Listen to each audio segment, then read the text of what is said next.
Good morning, crew. How you doing? This is Mark Kimura. I'm coming from a small little Mutu outside of Maupiti, this beautiful island. We're about to go do some stone fishing. From what I've been told, it sounds like it's similar to what we call pai pai. There is a fence of, looks like just leaves or coconut fronds set up, and there's these pohakus. And the one I felt this morning was pushing close to 10 pounds on an end of a string that will be hitting the water hard with and trying to scare everything into these basically corral-style local nets. And we're about to get started here. As you can see, everybody's gathering up behind us, and it's looking like a lovely day in Maupiti.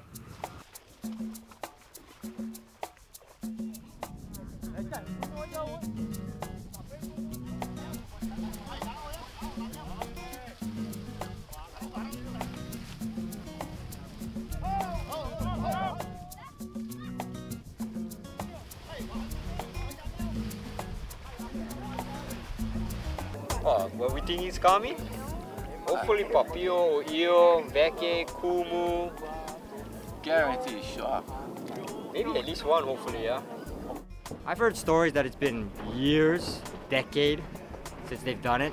They basically will take pohakus or rocks on line and basically throw them in the water to scare and herd all the fish toward what was a coconut palm frond pen or fence or net. Net is a bit of a large word because it's not sewn together and it will not trap anything as much as it's just a visual barrier for the fish so they get herded into a corner. I say it must have been like a 300-yard fence on each side along a very shallow sandbar which maybe hit belly button high. And the rest of the community lined up against these two fences, and as the boats came in they kind of just closed it off, tied it off, and these palm frond fences were slowly dragged towards shore. And I would say within the first 10 minutes after they closed it off, I saw some pretty darn good sized papio.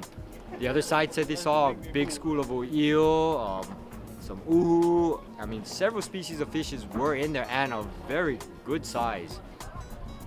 Right there. But with the excitement and everything else goes when you're trying to organize, say, 1,000+ people, the tourists and everything else. The fronds are supposed to be dragged in the water, kind of like a hukilau, to kind of herd the fish to shore into shallow water. The bigger fish tend to find all the holes. Instead of holding the fronds low in the water, they kind of pick them up, so some of the fish probably went under. Short story. By the time we got everything pulled in, there was enough breakages, enough net lifting and everything else that probably most of the bigger fish got out, but I did physically see them. Seen some ulua running around in here so far. It gets off.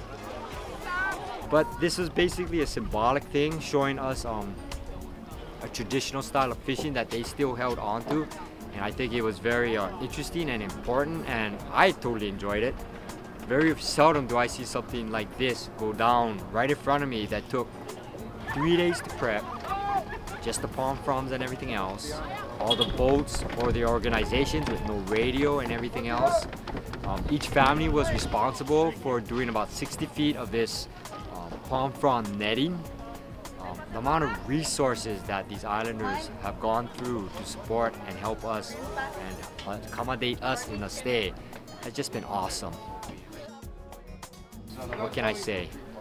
They do have a paradise here in the middle of the Pacific, and we are very fortunate to see a lot of it.